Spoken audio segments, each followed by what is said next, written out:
উদযাপন করার সময় স্ত্রীদের অতি ধর্মে ভঙ্গ করলি এরপরে তোর স্ত্রী করবে যে সন্তান আসবে ধরা যাবে তার পত্নী হবে আসুরি সে হবে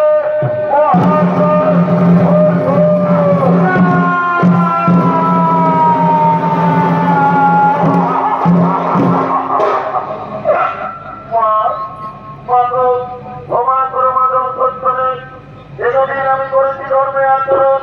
আজ আমি সেবায় বস্তুত করেছি এবং পাপ কর্ম তাই ক্ষমা দেহ সন্তানে ক্ষমা করো তোমারও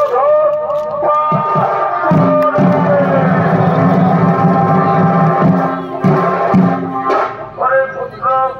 বিধিবিধান আমি না পারিলাম দিতে কিন্তু আমি জানি পুত্র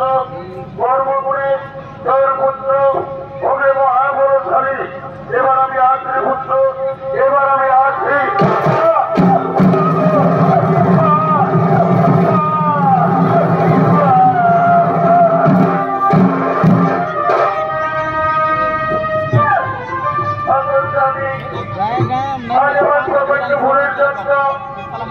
আমাদের দুজনকে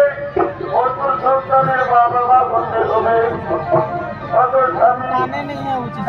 আজ আমি প্রিয় ভাত